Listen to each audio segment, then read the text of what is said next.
Retro anime. How did we find it? How does it hold up? Unpacking the ins and outs of being an old school nerd and proving that 80s kids can't remember a damn thing right. These are the mindless midlife musings of the anime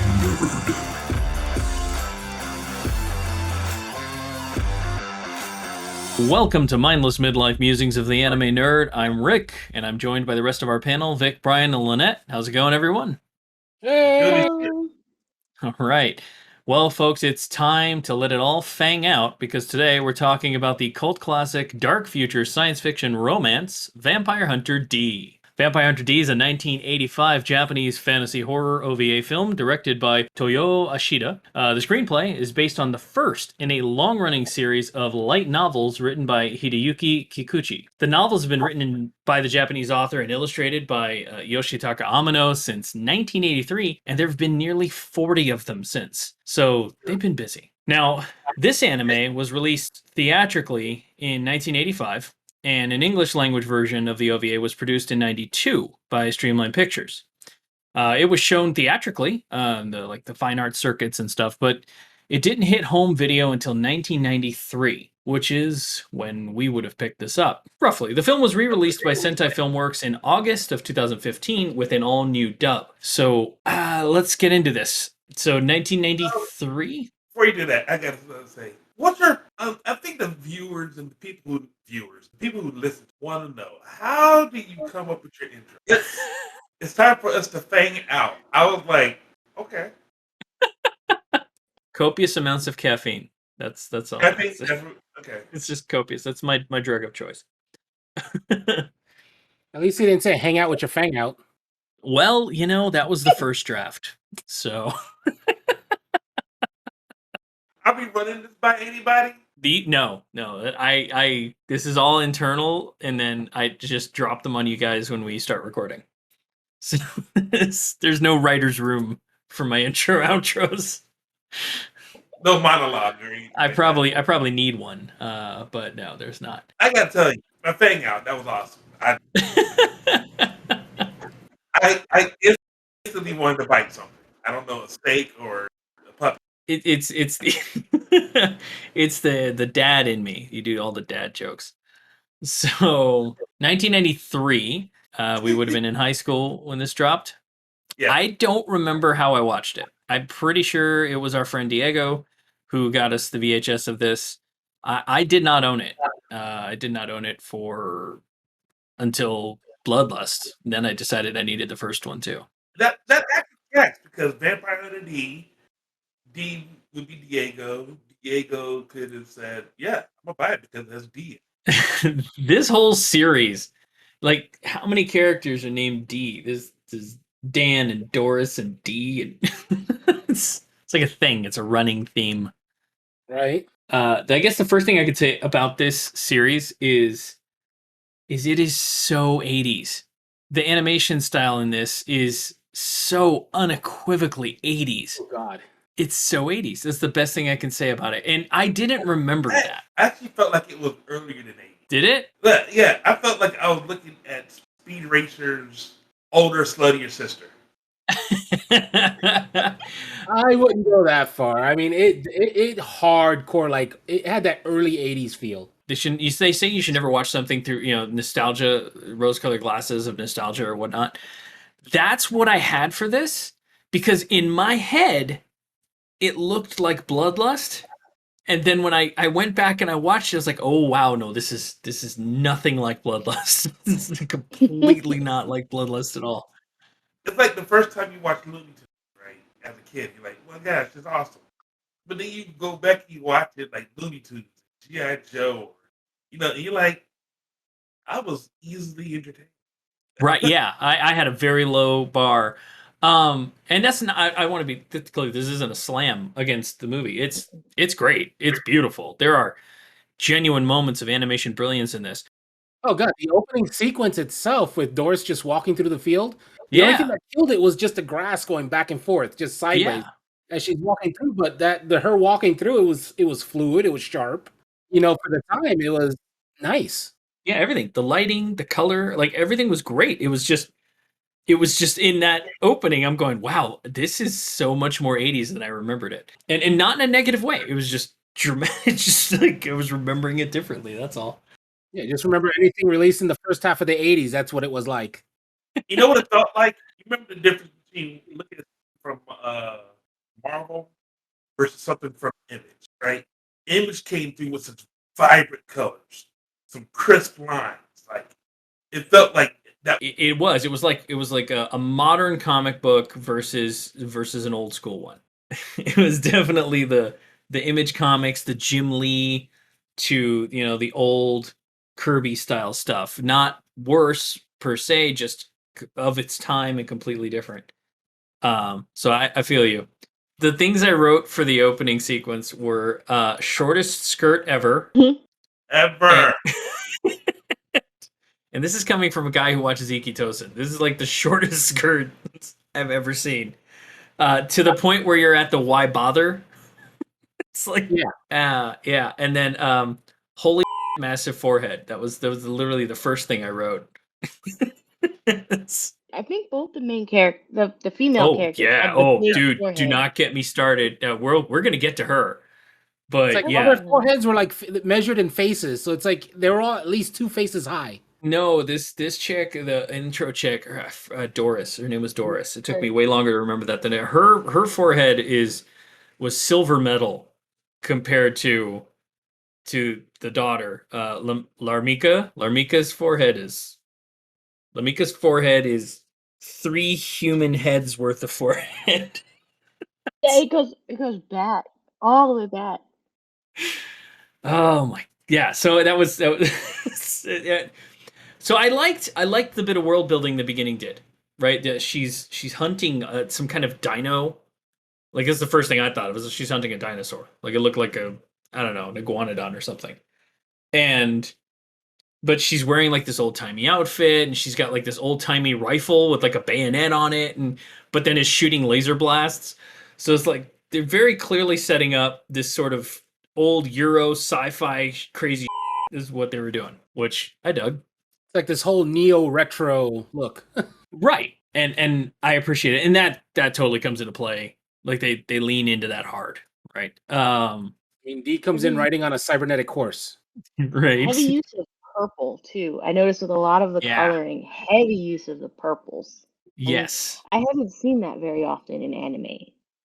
To convey darkness. Oh yeah, it was a lot of black and purple.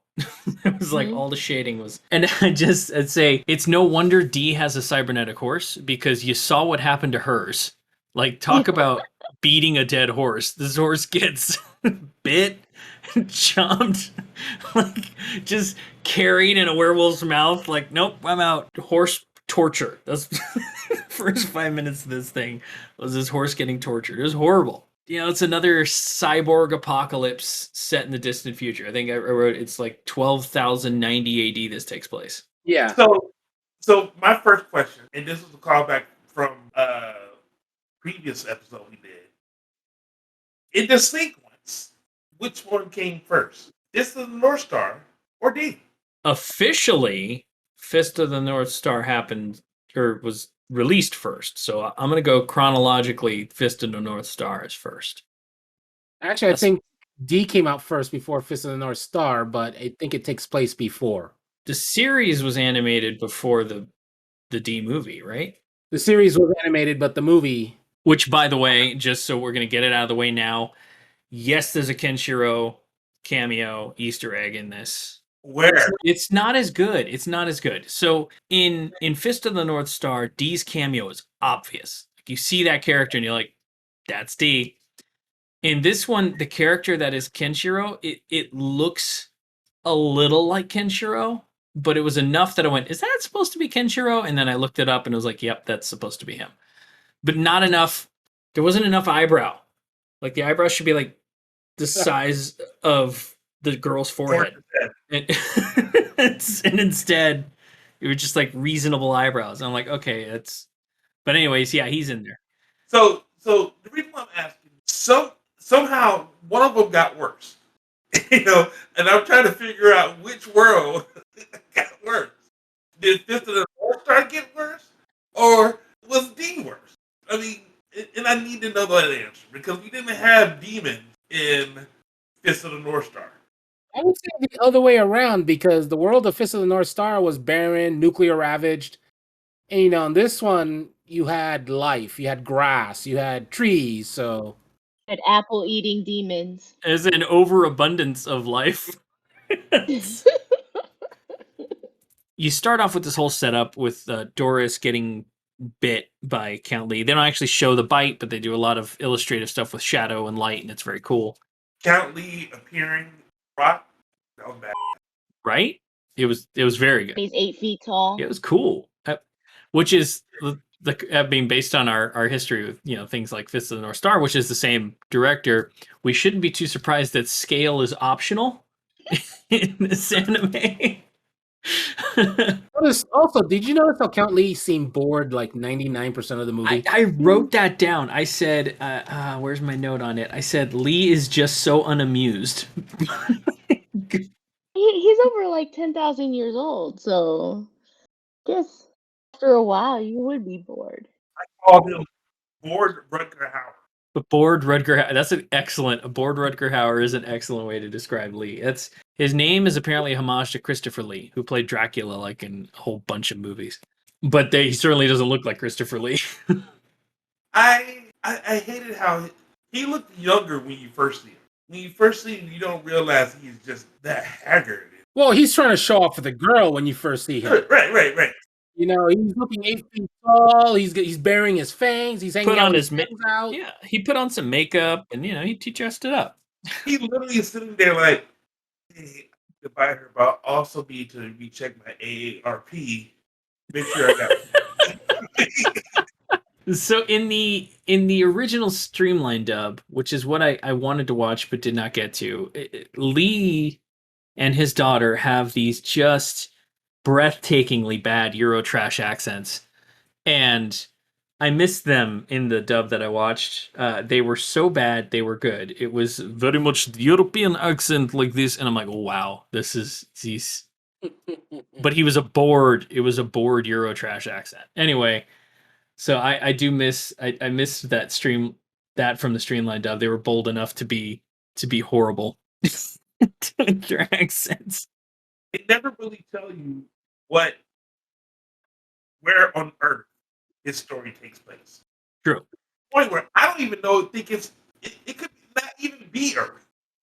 It could not even be Earth. But I mean, it is. There are things about it that are very Earth-centric, like when he's all the way in the dungeon of the castle, he like steps on an old railroad track and it like crumbles under his feet. Like there's little things like that where you're like, okay, this could be otherworldly, but they're trying to say this is distant Earth future.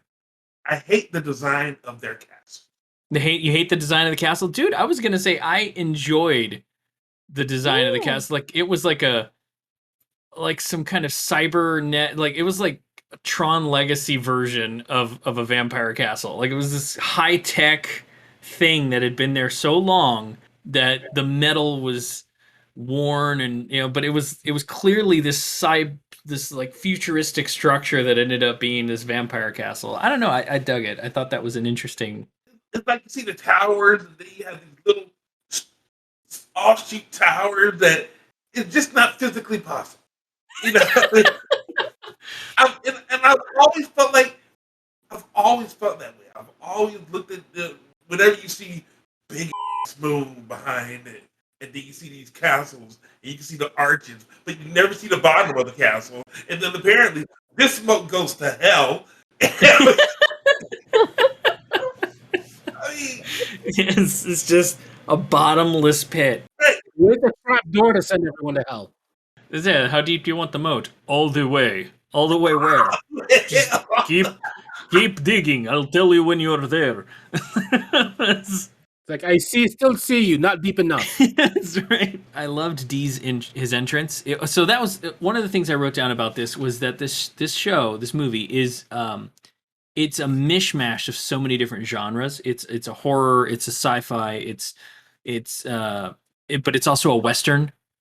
And Dee is definitely the gunslinger rolling into town on his horse with no name. It has a model number apparently. It doesn't have a name. And he rolls in, and this is just so on par for this genre. He goes through what I have to say is the easiest job interview ever, which is stand there as this girl like tries to whip him, and then he doesn't do anything. The whips break, and suddenly he's the most qualified vampire slayer she's ever seen. I'm like, nailed it. Small town mentality. But like, he's so good that she'll give him everything she owns, including her body. Like, and all he had to do was stand still and snap some electric whips like that. Oh, and it's in his face the whole time, the cape. Yeah, That's all it is. and the flaps of his cape fold over his face like bat wings. It was very. I love that. I thought that was very like on brand. Oh man. Oh, and then I wrote the most terrifying thing in this whole movie. It's not Lee. It's not. It's not Larmika's forehead. No, the most terrifying thing in this movie is the red mist. That red mist that just comes in and starts eating a freaking sheep. Just like just floating red. I'm like, that's horrifying. That's the whole movie could be about this red mist that just eats things, and it's Electric fence does nothing. It just it's goes, useless. This is, You can shoot it. but you could Yeah, shoot no. at it. Yeah.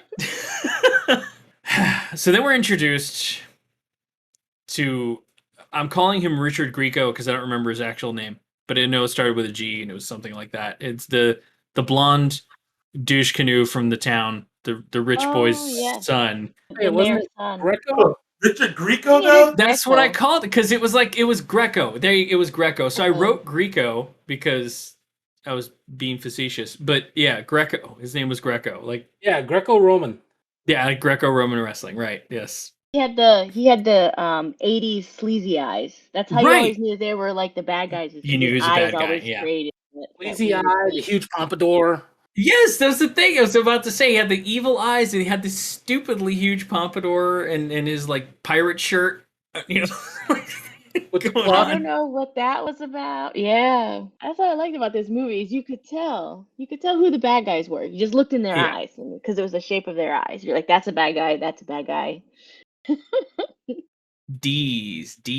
All right, so D is an interesting character, but I don't think he's nearly as interesting. And I want a whole movie just about Left Hand. Right? That was my favorite character out of the whole thing. Yeah, D was just tall, dark, and quiet. Didn't really Yeah. talk a lot. His left hand did most of the speaking, and it's the weirdest conversation you can have as a girl and say, I saw this guy and he had an amazing left hand, and nobody. His left hand did things that No hand should ever do. He seriously was talk to the hair.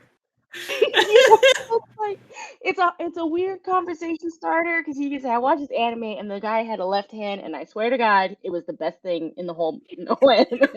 And everybody's going, did you watch Right, anime or did you watch hentai? And we need to know. it's up in the air, really. We can't be sure. So I was fascinated by Left Hand. As I came to find out that that's what he is called, is just Left Hand. That's first name, last name, Left Hand. That's what I get. What if it's one word? It's not. It's two. It's Left Hand. Hey, it's Mr. Hand to you. It's Mr. Hand. Yes, it's Mr. Hand. That's handy. I was about to say, if he yells at you, is that getting candied? Oh man, the puns here are not. Don't, because I will ride the hand puns this whole episode. I'm not doing it. I'm warning you now. I hate to see what D was like when he was a teenager with that left hand. I was about to say, what kind of job does a left hand get? I did. It's just no, not doing it. So little known fact about your panel here.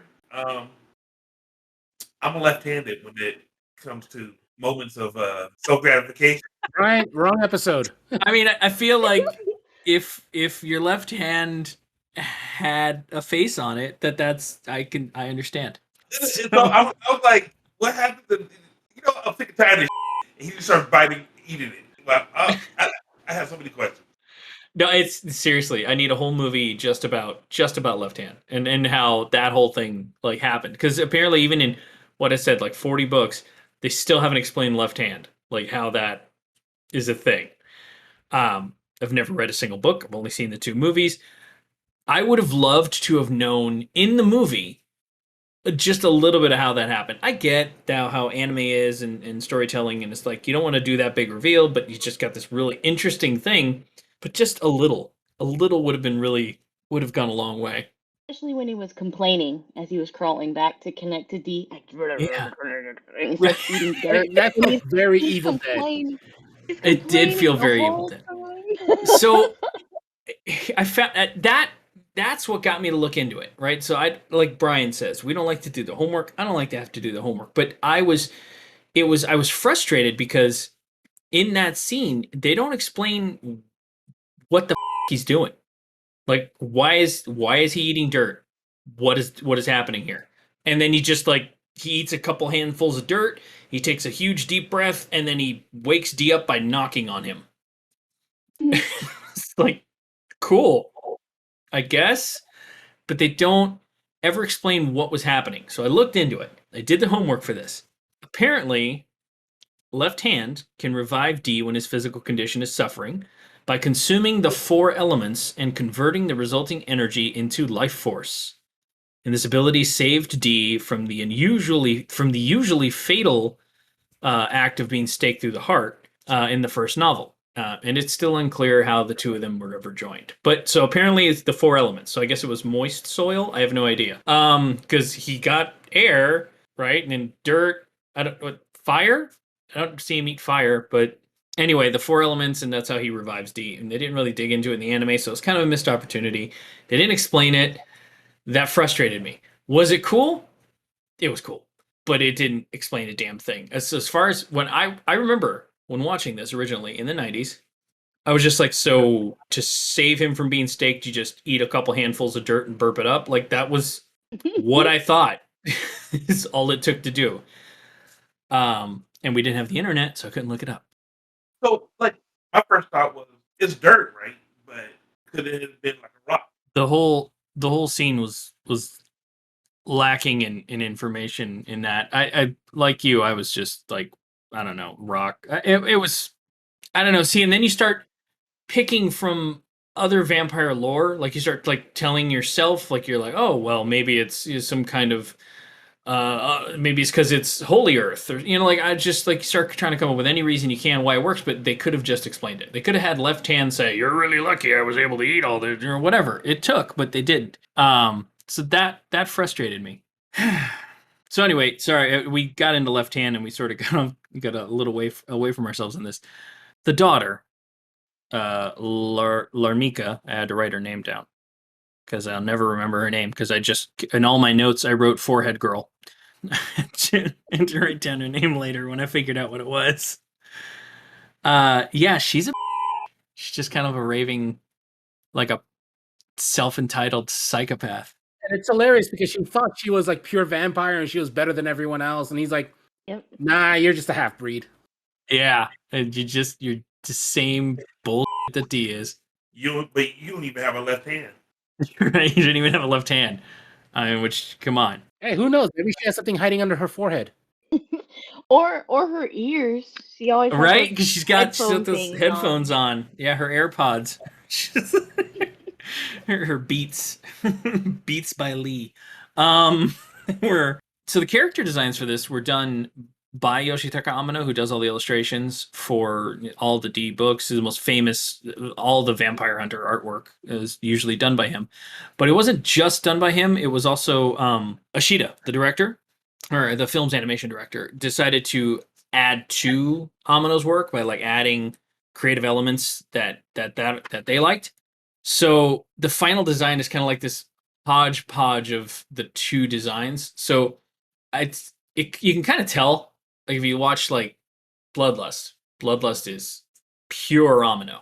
The whole thing looks like an Amano painting, but the 85 one less so. The reason I brought it up is because I would be so curious to see what Larmika's initial design was and who I get to blame for forehead gate because it's Forehead gate. somebody needs to take heat for this. I don't know who it's gonna be. So after getting his job interview and passing it and being just the greatest vampire hunter Doris had ever seen in her very short life, cool. Her dad was a werewolf hunter. I think that's what she based all the criteria on. That's yes, and clearly, werewolf hunters they don't need to do much.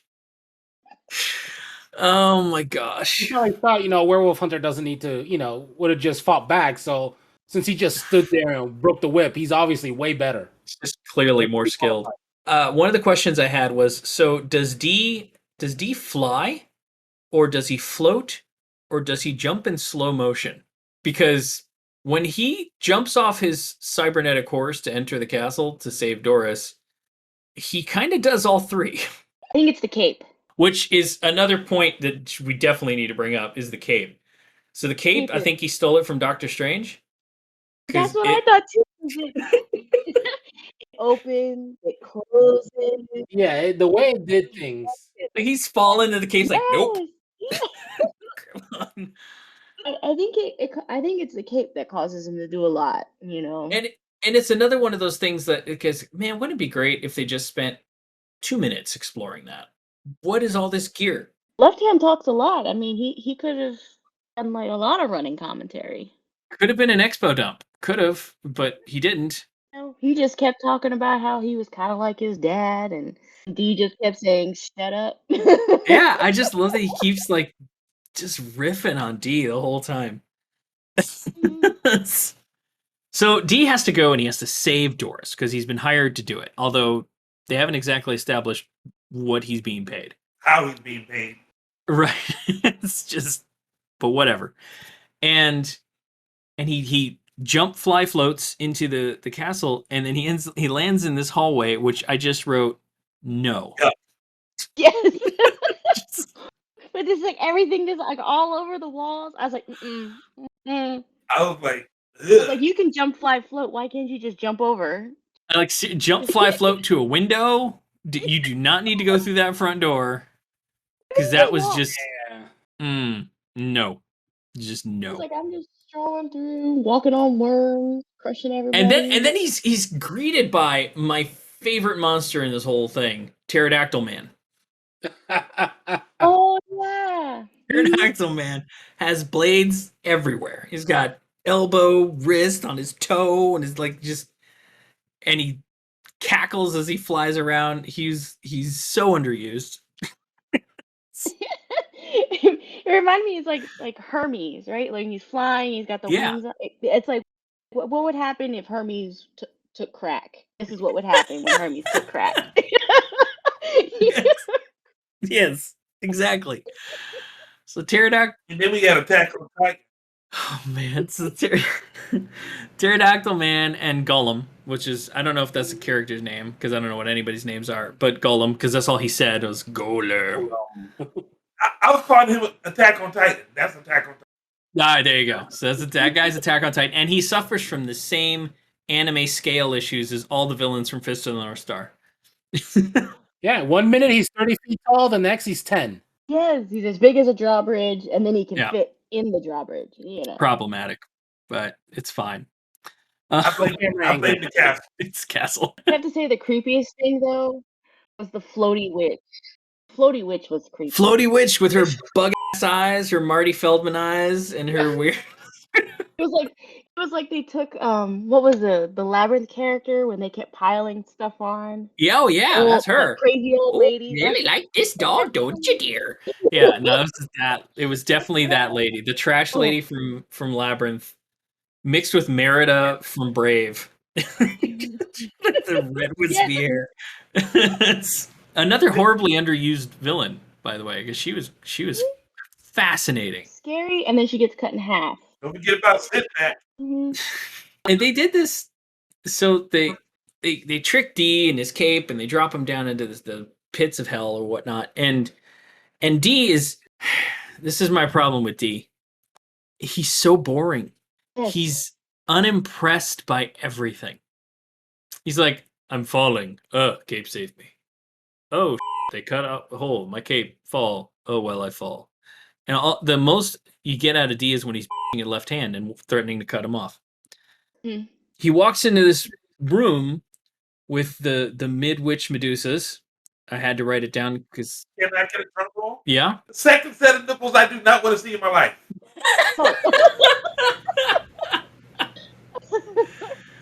I did so I did write tiniest nipples ever. They're just these little tiny specks. I think it was like one of the after things where they're like, "Oh, you forgot something," and they just went, Yeah, "That." they had There you to go. had to send in an animation cleanup. Yeah, I The did. I did. Editors just went, "Oh, there's something missing. That. There you go. It's done. Nobody will notice." It'll never be as bad as Wooden Nipple Doll, but it was definitely terrifying. And they were one of the more interesting creatures to me in the sense of that they were able to capture D. But that was the thing about it is, and I wrote this too, is it's one of my problems with D in general is that I never feel like he's in actual peril. Like this whole movie, there's never a point where I'm going, oh, he's now. Yeah, he doesn't feel like it bothers him. Right, he never seems like he's in peril. Like, oh, I lost my hand. Oh, great, my hand is gone. It's I think they try to hint at that by giving you the image of the sacred ancestor like shadowed out, and they're showing like the hat and the hair. You look at D when he doesn't have his hat on, you're kind of like, oh. And if you're really paying attention, you're like, maybe he's just so old that he's like lean. He's just bored. So that's the question, right? He is definitely sacred ancestor's kin. He's not actually sacred ancestor, right? Mm-hmm. Right. We haven't decided who's sacred ancestor. Right. I think we can all safely say it's Dracula, right? I mean, he's Dracula's son. That's what we're dealing with here. So you know what I'm going to ask next, right? It's like D or Alucard from Castlevania. Alucard. Mm. I mean, Alucard doesn't have left hand, but homeboy can turn into a wolf and make his sword fly, amongst other things. Alucard. I think what makes D a little scary too is if you imagine this dude can walk through the Hall of Nope. Just be like, I'm going on a picnic. That's someone I would hide behind. You don't have to turn into a wolf if you walk down that Hall of Nope and it's just like, whatever. Fair point. Fair point. It's just I find Alucard far more fascinating of a character than D. Yes. And not it's unfair to compare them, right? Because when this came out in 1993, we didn't even have that. Like, I don't even think Castlevania X was out by then. No, but that could have been around since 1500. We can make this comparison. Yeah, I think D plays the tall, dark, and silent to the point where you wonder if he's Hannibal. Right. Type of thing, right? Yeah. I think he plays it to that point where you're just like, I don't know if you're a good guy or if you're just waiting one day to just eat everyone. I think you're waiting to just eat everyone. Which I'm fine with. I'm into it. Like I be clear. I love this anime. But you can love something and poke holes in it and see the flaws in it and go, you know what? It has all of this stuff wrong with it, but I still love it. Yeah. It holds a near and dear place in my heart. Watched it during, the early days of anime for us, and it was it still holds up. But I'll get to that later. Yeah, I think it has the points where you're just like, if you have to explain it, sometimes it kind of dwindles the Yeah. I feel like you have to. You're just like, I love it, and you're like, why? Stuff. Because so actually I wrote this down. It was one of the notes I found out about the production, and I thought it was interesting, and it rang at. I would say that when I read this to you, you can tell me if you feel like it's true and has a success or not. Was that the director stated that his intention for the film was to create an OVA that people who had been tired from studying or working hard would enjoy watching instead of watching something that would make them feel even more tired. So he literally created this just to entertain people, like just so that you could turn it on and relax and just go for a ride. And I feel like, to me, it was very much a success at doing that because I can watch it pretty much any time, and it's always a fun ride. Brian's on the fence. No, it doesn't hold up like that for you, huh? It's all right. I can count on one hand, and that number is never going to go up. All right. So I wrote down Spider Demon can all the way off. Yeah. All the way up. Just Which is actually reason number one why I won't be watching this. that he busts out with like just spiders. Oh yeah, those things. Mm-mm. Yeah, That was- no. Which was really weird because that design itself looks like the imp design that was used in the later Castlevania games. Yes, and I was going to say it reminds me of B Guy from Ninja Scroll. Oh. Same kind of. So Yeah. part of me is like, is this some sort of evil kami thing, and they just sort of base these characters off of some old story like that? Because a lot of these creature designs and stuff are based on old kami designs, and the Japanese have like a gajillion kami. So is it something like that, or is it just that they just so happened to these two anime that came out within a decade of each other were seriously in the heads and wanted to give people nightmares? Actually, it's really weird you say that because like Madhouse, which did Ninja Scroll and also they did Bloodlust, Yeah. their character style is very, very, very similar to Vampire Hunter D. Yeah. Amino's sort of baseline is very Madhousey. I would like to say for the record that let's take this premise that we're talking about. I still will blame whoever did D first because he put the idea for B Guy. I agree. B Guy basically said, "Hey, you ever seen Vampire Hunter D? Yeah. Imagine this guy, but bees. Yeah, I don't know. Yeah, that's it. I'm still more terrified of Spider Demon. I'm just like B Guy is terrifying, but Spider Guy he's the worst. I Fuck. don't like spiders, way. so having all them spiders fly. Mm-mm. And you can even see it in the doctor's face. Like they animated that part great because it was projecting me. So the spiders laid on his face just like, like it's exactly where I was. We've already talked about how nasty that first hallway he went into was. The hallway of Nope. Yeah. In the hallway of Nope, and Spider Guy is still worse than all that. Yes. Oh, I would do Hallway of Nope before I'd sit at a table with Spider Guy. That's 100%. I would never, ever, ever break bread with Spider Guy. Spider Guy, he's on his own. I'll walk through the hallway of Nope with no light. That's basically. So all right, so Forehead sneaks into the room she wants to kill Doris, but she like sneaks into a room and has a full-on fest with the sleeping girl in the room before she decides to do it, which was hilarious to me because Doris is clearly the deepest sleeper in the world, and it is no wonder she wasn't killed before. And Dee like saves her, and it's big dramatic escape, and the Golem is doing his Golem thing and gets his fingers chopped off and half his body blown up, and it's all horrible. Can we call him Attack on Golem? Attack on Golem. Let's go with Attack on Golem. I'm fine with that. So all this goes down, and that's not even the best part to me. The funniest part is the dude, and I'm calling him Riff Raff because he's got that whole, he does the time warp. Oh yeah. Riff Raff. So anyway, I'm calling him Riff Raff. And he kills Pterodactyl dude. He does. Like Riff Raff like throws his blade, here's like a thing, and he runs, and there's Pterodactyl dude pinned to a tree, and he's just like, oh man, I can't go home without killing D. Like, dude, you just killed one of your own. He was worried about.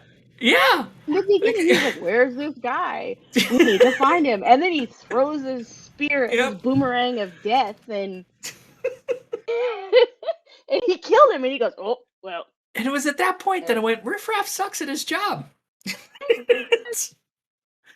and I was proven right. That's the coolest power, but he totally. Yeah. So it's at this point that the Kenshiro cameo is, because Lee sends his carriage with his masked, faceless dude to go meet with Riff Raff in the city, and when they cut to the townspeople, the mock Kenshiro is in the foreground of one of the groups, and like I said, you can barely tell it's him. But do give it run through that part, and you'll see that what I'm talking about. It's not very impressive. I can't do it. That would raise your view count, and we can't do Remember, that. bro. But you're avoiding the spider guy. View count. I take your word for it. In the dub that I watched, they make this. They do this line. They ad lib this line, and it's when Riff Raff gets the candle. I'm calling it the orgasm candle. So he gets the orgasm candle, and he like decides he's gonna try and take out D with it, only to find out that it's not the orgasm candle. And then he gets his hand chopped off. And he's rolling out on the ground. He's all pissed. And in the dub, he says, D's like riffing into him. It's like, boy, it must really suck to be you right now, kind of thing. And Riff Raff for some reason is like, do you have to be condescending as well? And I'm like, really? It was just a horribly, it was a bad. Just watch the subtitle version. That's all I'm going to tell you. D has like 12 lines. Yeah, and they decided to ad lib one for no reason. And then the director was like, you know what? Leave that shit in there. Yeah, that was gold. Well done. We're going to leave that on. For that. Perfect. Good job. I didn't even think about that. That is a That's so much better than the translated line. What the hell? See, why are you being such a Then we got the doctor guy who turns out to be Renfield, basically. Mhm. It's the best way I could describe him, right? Renfield. Well, he had a big issue where halfway through the movie he decided to change his skin tone. Hey, you know. I was going to say the evil doctor for Pokemon. Yeah. Yes. He's the evil doctor from Pokemon. You're right. It's Professor Oak. He's evil Professor Oak. That's who he is. So he's all doing his whatever, and it's not important because Richard Grieco comes back with the orgasm candle, and this is why I called it that, is because he gets Forehead Girl, Larmika, did nothing about what was happening to her that looked painful. Is all I'm saying. She's laid out, and they don't really dig into that part. They're just like, seems really painful. I'm like, does it? Yeah, really? Is it? Okay. Seems like she's uncomfortable because she has clothes on at the moment.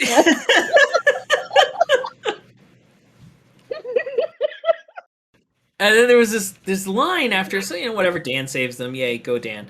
Dan, you had one job. And then of course the Forehead Girl, Larmika's still better than you. Like, she's still hoity-toity, whatever. It doesn't matter. But then there's this whole thing they did where she's talking about how much better she is than everybody else. And Dee says something along the lines of, the sacred ancestor taught otherwise. It caught me a little bit off guard because the sacred ancestor, Dracula. So what, he's like Jesus now? Like, he's taught that you're not better than everybody else? Like, isn't that Dracula's whole thing? Hey, people change.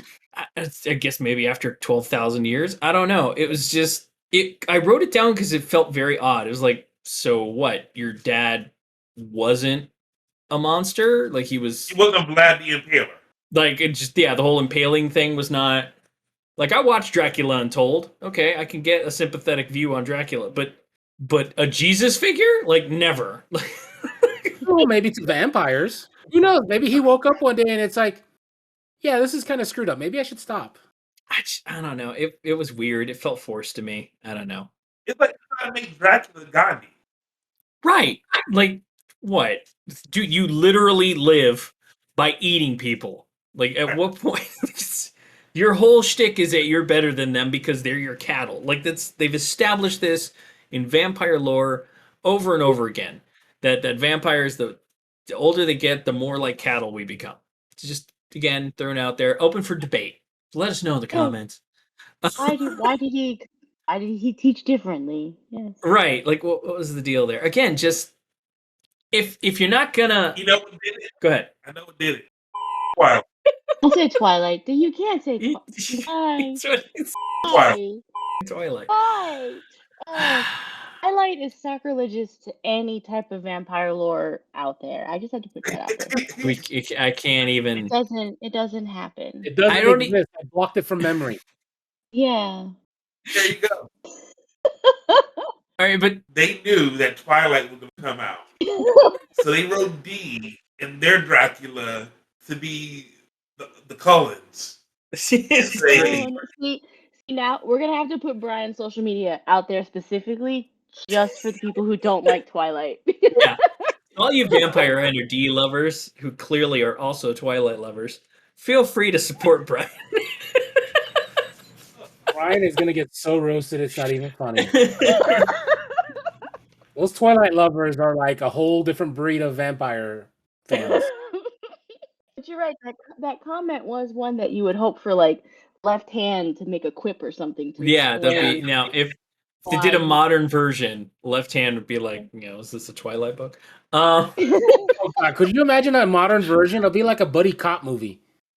Demon Left Hand. As long as Left Hand gets all the lines. Kevin Hart to be the voice of Left Hand. Oh, okay, I'm in. I'm in. I'm fine with that. Except,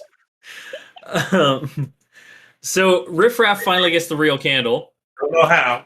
Don't know how. Oh, because no, they just show it. He runs into Greco down in like the ravine that he fell in, and then he runs into him, and he gets his orgasm candle, but he doesn't like. He says like, "I'm gonna kill you slow," but they never like really show what happens to Greco. Like he just assume he died slowly and painfully, which is fine. It's not like I cared It about it. wasn't worth the screen time. Yeah, exactly. Like they're not going to explain Left Hand. They're sure not going to explain what happened to Greco. Death to Pompadour. Yeah, exactly. He shaved him bald and called it a day. That's it. Yeah, he fed him to Spider Guy. I wrote this down and then I ended up looking it up, which was how did D survive a staking? Right, like staking's supposed to be the kiss of death for vampire, and he gets one and he's laid out and he's done. And I'm like, how did he survive? And I ended up looking it up. So Left Hand saved his life by consuming the 4 elements, inhaling some air, and knocking on him like a door. Whatever. Or Red Mist came. Right. Now here's where I wrote before the red mist came. Red mist. So here's where I wrote is that the candle works on D, clearly not as arousing for D as it was for Larmika. But it works on D, but it doesn't work on Lee.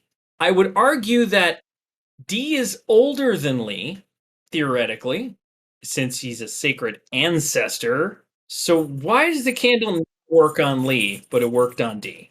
Maybe it's because D was a half. To be a Dampier candle. I guess. Yeah. Forgot to upgrade to the full. Yeah, go ahead, Brian. Throw this out there because I have not done the homework to research this. But if it was me, because it's clear that D turns down sex. He turns down sex with Doris. I mean, all of his back up in there. So that would shut him down. I guess, yeah. So like it's like a 15,000-year-old orgasm. I got it. He's good. He just goes to women and there you go. I get it. All right, you know what? I'll put that in his headcanon. That works for me. Take it. That has never even remotely crossed my mind, and I kind of wish it didn't. I feel like a 15,000-year-old orgasm is probably the best answer you can get. That would it? Can you imagine the blue balls? Now, Brian, hold up. I mean, he does have a left hand, so with a mouth.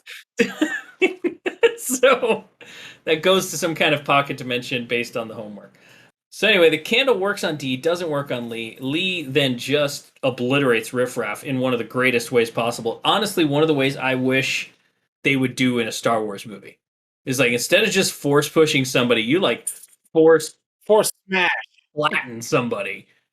And it was great. It was vicious. So I always kind of wish Vader would do that. Like I thought if Vader would like just like force flatten somebody, that would be cruel in the coolest Vader way possible. And then it's kind of like the most unclimactic fight, right? Because Lee starts Darth Vadering D around, like face plants him into a pillar, slams him against a wall, and then decides in his monologuing, because every villain's got a monologue, instead of force flattening him, it will be not cool enough to do it twice.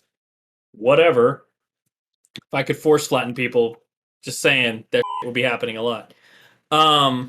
Instead, they get into this rudimentary fight, and Lee is basically done in by the sword. Like, that's it. That's all it took. Sword, pinned to a wall, Nailed to a wall. you're done. Realization that D is sacred ancestor.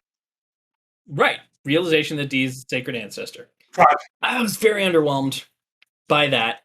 When you think about it, like as a Western, that tracks, right? Because in the Western, there's no big glorious gunfight at the end. It's usually a duel. Bam, you're done. Right? It's not a huge shootout. It's not a Fast and the Furious movie. It's not. It's just one and done. Bad guy goes down.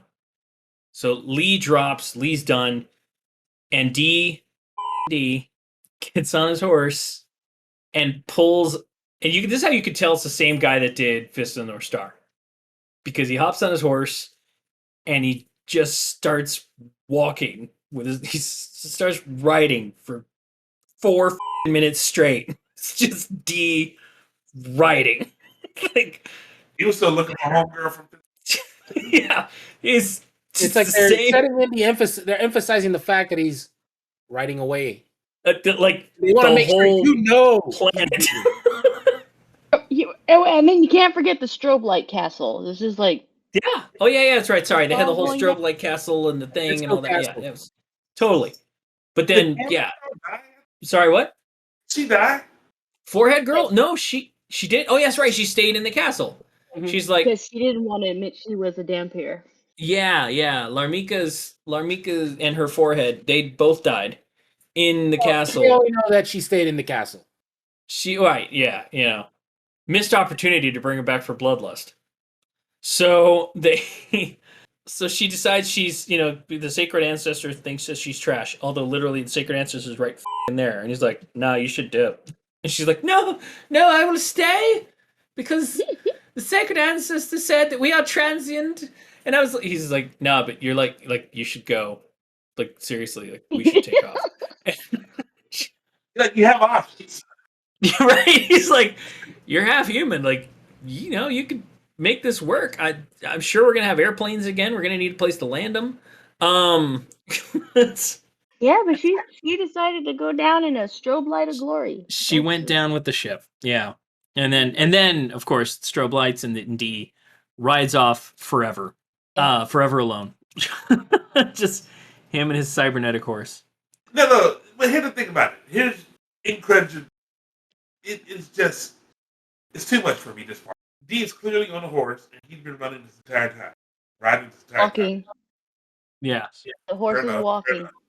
that's right. So, he had to ride somewhere to get to a lower place, and then turn around and head the other direction for these two to run up to the cliff and wave.